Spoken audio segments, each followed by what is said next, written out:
Halo, kembali lagi bersama Arga dari Creative Trader di sini. Pada video kali ini saya akan membahas tentang satu fenomena atau yang sering muncul, sering ditanyakan oleh teman-teman, terutama mereka yang baru belajar mengenai analisa bandarmologi, baru belajar membaca dan mengikuti pergerakan bandar.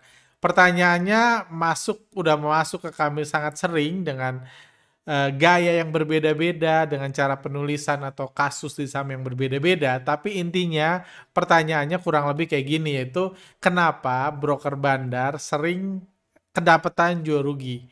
Kenapa kalau kita perhatikan kadang-kadang broker yang jelas-jelas dipakai bandar seringkali beli di atas, jual di bawah.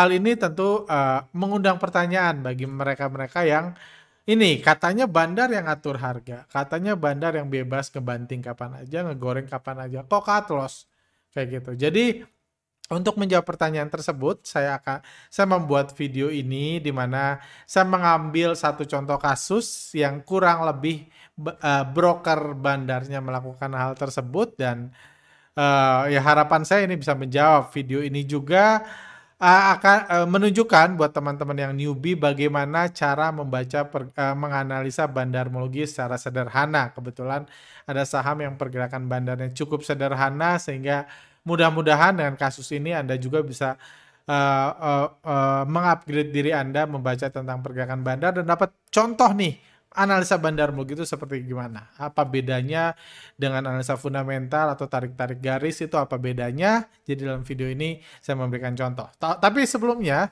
saya mau disclaimer dulu. Pertama, untuk menghormati aktivitas bandarnya yang sedang berlangsung, saya tidak akan menyebut saham apa yang saya maksud. Saya akan tunjukkan grafiknya, saya akan tunjukkan pergerakan broker summary-nya, kita akan bahas pergerakan bandarnya, tapi saya nggak akan menjelaskan saham apa yang dimaksud, dan saya mohon sekali bagi teman-teman yang mungkin tahu saham apa yang sedang saya maksud, tolong jangan kasih tahu siapa-siapa, tolong jangan tulis di kolom komentar. Untuk sementara ini kolom komentarnya akan saya biarkan dalam kondisi on, tapi kalau ada pembahasan mulai mengarah ke situ, mulai menyebutkan ini saham apa yang saya maksud, saya bahas di sini, terpaksa nanti admin akan mendisable kolom komentar di channel khusus di di pembahasan video ini seperti itu. Jadi saya nggak akan memberitahu sahamnya apa. Jadi silakan. Jadi intinya adalah ini bukan Anda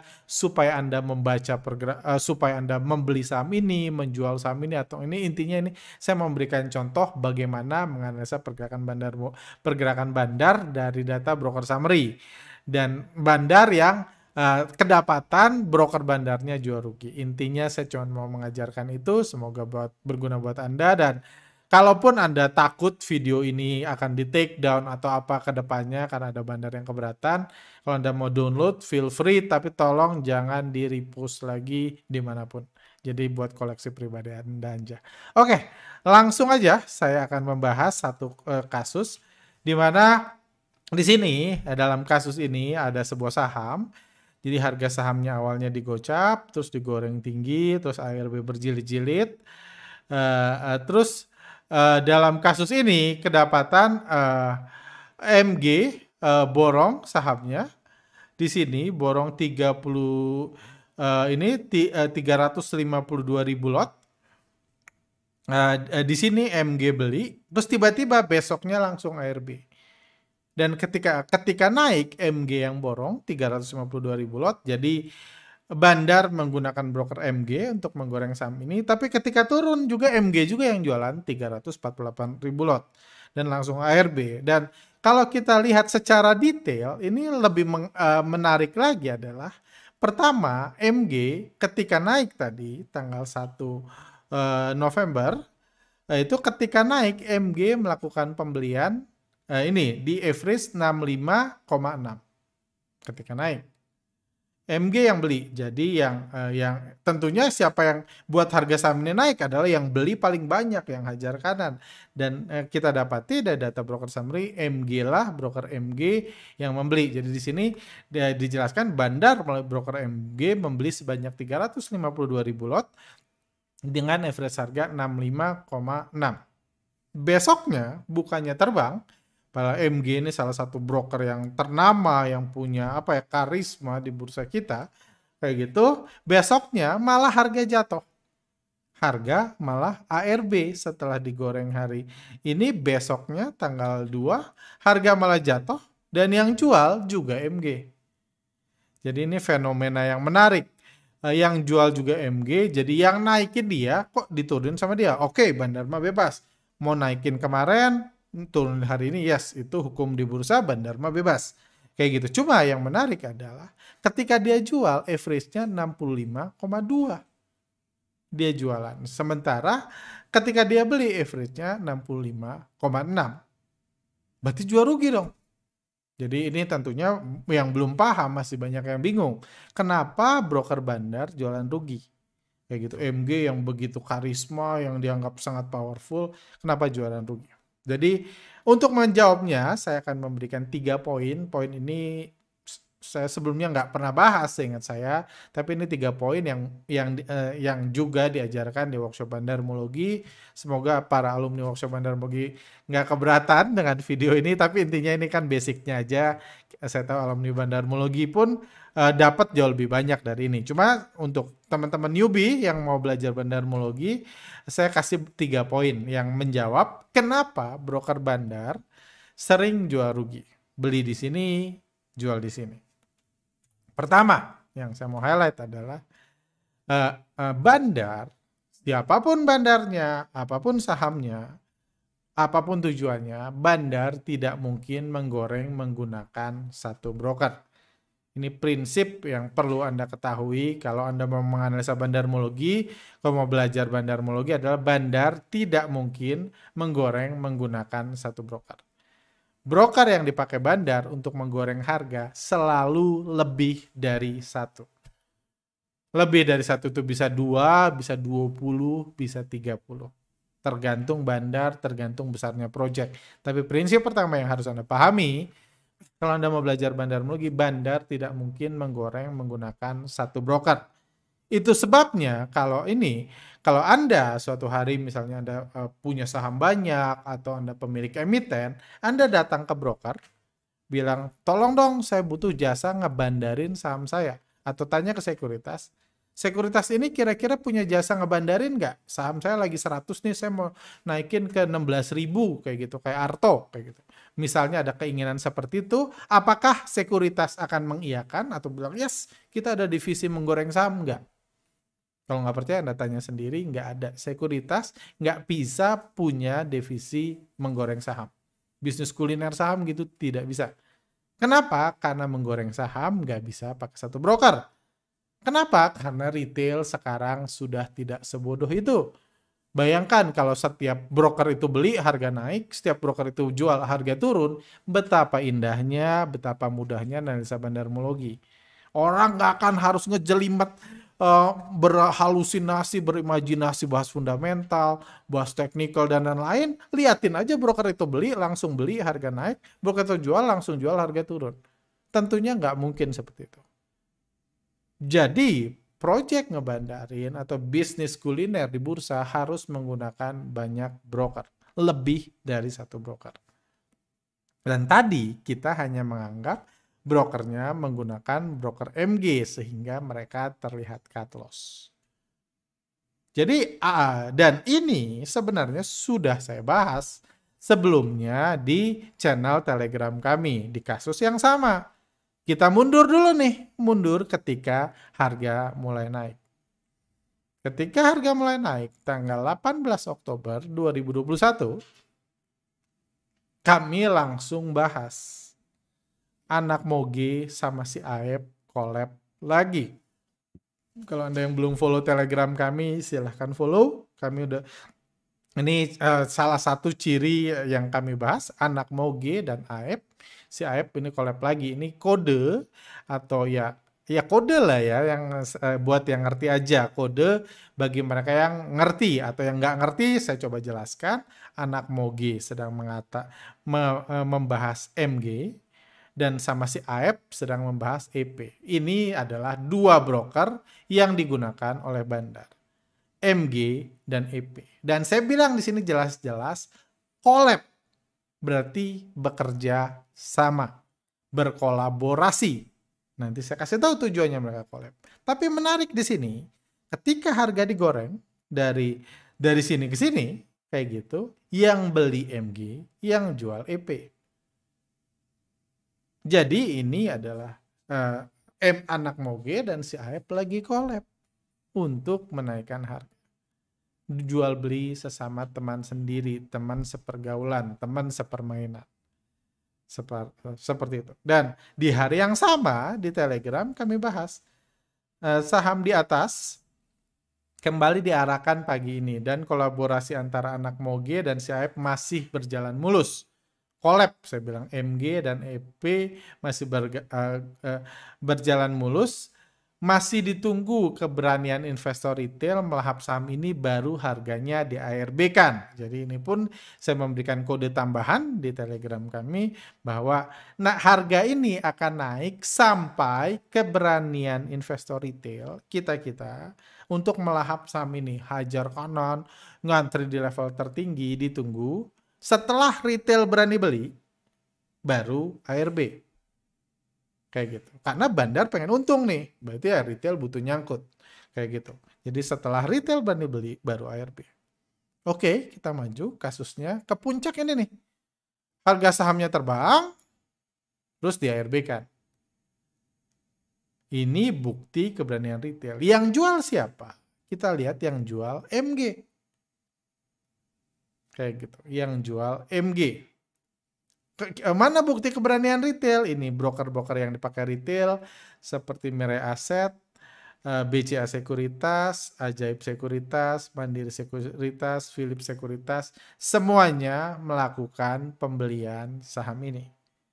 Jadi ketika retail berani masuk, ketika retail beli di atas, baru harganya ARB. Seperti yang saya katakan 3 hari sebelumnya. Masih ditunggu keberanian investor retail melahap saham ini, baru harganya di ARB kan. Itu salah satu menjawab penjelasan kenapa ada saham terus naik, karena retail nggak beli. Kalau retail beli, harga sahamnya di ARB kan.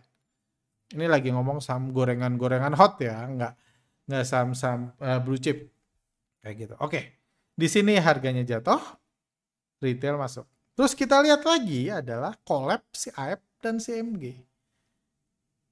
Di sini dijelaskan juga pada hari tersebut, collab anak moge dan si Aep masih terjalin rapi ketika harga diarahkan. Sebelumnya ketika di atas ini harga diarahkan, MG sama Aep collab. Ketika di ARB kan pun mereka collab. EP yang beli, MG yang jual. Mereka ikut berkolaborasi. Kita lihat EP beli 124.000, MG jualan 635.000. Seperti itu. Jadi ada kolaborasi kerjasama. Udah itu harganya di ARB kan berjilid-jilid.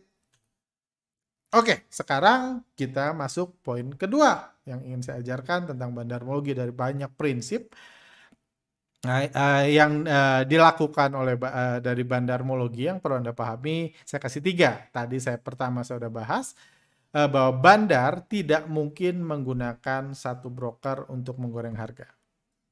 Poin kedua adalah meskipun bandar menggunakan 2 broker, di sini kasusnya collab si Aep dan si anak moge dan si Aep, tujuannya tetap sama. Tujuannya apa?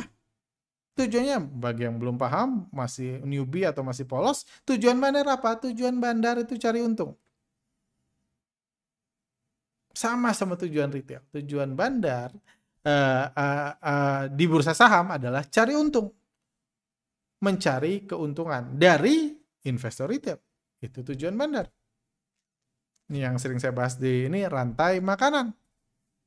Jadi bandar naik turunin harga, ngegoreng harga bukan karena jahat. Dia menganggap bandar itu jahat. Bukan, bandar tidak menggoreng harga karena dia jahat. Bandar tidak menggoreng harga karena dia ini. Bandar juga tidak menggoreng harga karena dia iseng atau pengen ikut prinsip-prinsip ekonomi. Ini perusahaan fundamentalnya bagus, valuasinya murah, kayak gitu, kalau gitu harus saya goreng. Tidak. Bandar menggoreng harga buat cari untung. Dan kalau dia untung, berarti harus ada uang orang yang dia serap kan. Nah, tujuannya itu. Mau dia pakai 1 broker, 2 broker, 3 broker, tujuannya sama. Jadi meskipun bandar menggunakan 2 broker, tujuannya tetap sama. Tujuannya apa? Kita lihat. Setelah digoreng tadi dengan collab MG dan AEP, harganya jatuh. Kita lihat yang jualan si anak Moge dan si AEP sama-sama collab jualan. Satu jualan 7,3 M, satu jualan 1,2 M. Berarti dia dapat, anak Moge dapat 7,3 M, si AEP dapat 1,2 miliar rupiah. Dari mana dapat duitnya? Ya kalau yang jual dapat duitnya dari yang beli. Kita lihat broker-broker retail, YP, XC, CC, SQ, NI, KK, dan seterusnya, mereka lakukan pembelian. Jadi meskipun mereka pakai 2 broker ini punya tujuan yang sama. Mereka cuman collab. Sama kayak artis, kayak gitu. Anda nonton film action, si pemeran utama sama yang jadi jagoan sama yang jadi musuhnya bisa berantem habis-habisan di film itu. Mereka boleh habis-habisan berantem di situ, tujuannya tetap sama. Tujuannya supaya filmnya laku ditonton, banyak yang beli tiket di bioskop, mereka kaya sama-sama. Begitu juga di sini. Jadi jangan terlalu pusing memusingkan, wah ini MG sama si AEP, anak Moge sama AEP lagi berantem. Bukan. Sejak awal gerak pun saya sudah katakan mereka sedang collab. Oke, poin ketiga adalah untuk mengatur pergerakan bandar, untuk mengatur pergerakan harga, bandar harus melakukan pembelian dan penjualan di hari yang sama. Poin ini juga yang sering gagal dipahami.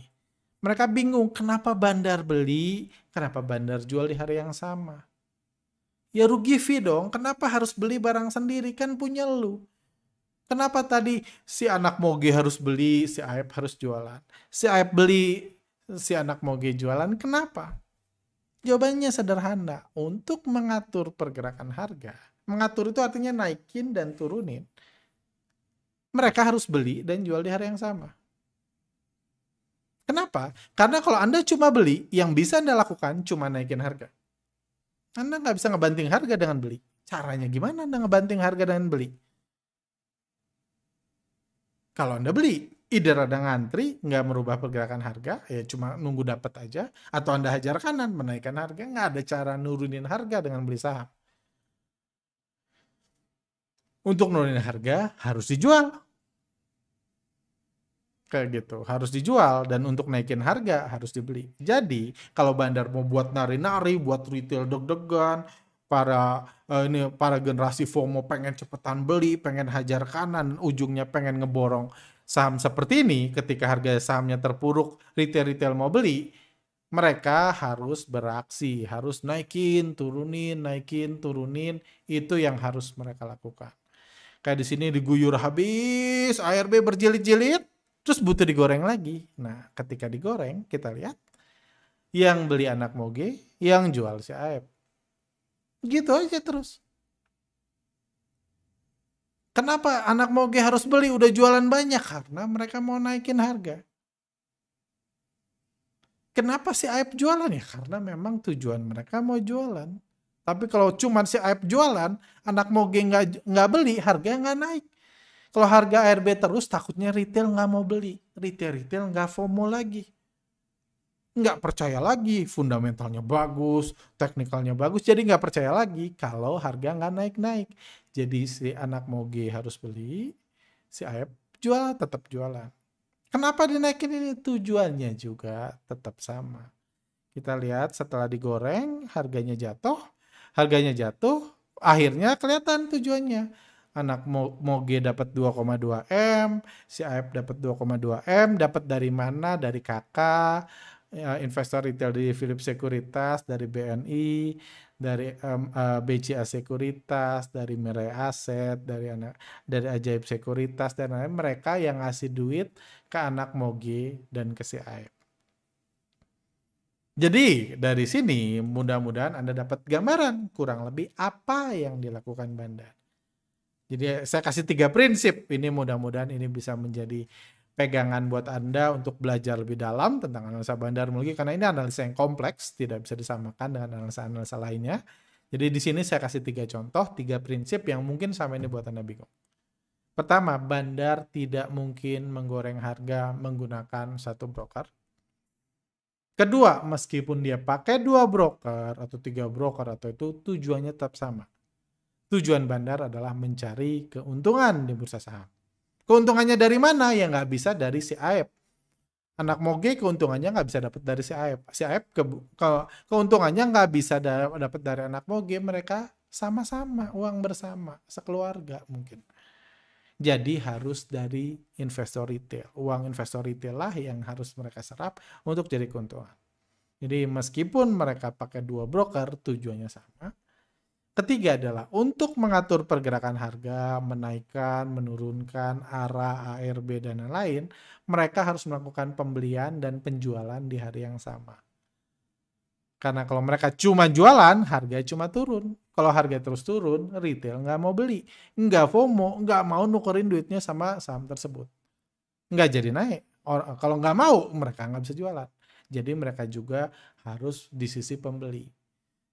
Ketika ini ada waktunya di ARB-kan, ada waktunya diarahkan, diterbangkan, baru ini nggak ya plus ditambah tentunya sewa influencer, dibahas di grup-grup saham dan lain-lain, ya tujuannya semuanya sama. Seperti itu. Oke, mudah-mudahan Anda bisa belajar something dari video ini. Kembali lagi saya mohon tolong ya Anda nikmati aja. Kalau Anda belajar something, Anda catat, Anda pelajari, Anda praktekkan buat riset-riset bandarmologi ke depan, silakan. Kalau Anda download videonya silakan. Saya nggak tahu bandarnya akan marah atau nggak dengan dirilis video ini, atau bandar lain marah atau nanti dihack, saya nggak tahu. Ya doakan saja supaya itu semua nggak terjadi. Cuma ya maksud saya tulus, saya cuma mau mengajarkan something ke Anda karena saya rasa udah sebulan ini saya kayaknya ngehemat banget sharing ke para pembaca karena takut dihack, takut di ini dan lain-lain, karena takut ada bandar yang keberatan. Cuman ya saya pikir ya kalau saya takut justru malah edukasinya berhenti, malah ini kayak gitu, malah mereka yang menang, yang menurut saya berbuat nggak fair itu yang menang. Jadi saya mau lanjut ya, cuman ya ini sedikit dari yang bisa saya sharing. Semoga berguna. Kalau ada punya pertanyaan silahkan tulis di kolom komentar. Tolong jangan sebut sama apa yang saya maksud. Thank you, sampai jumpa di lain kesempatan.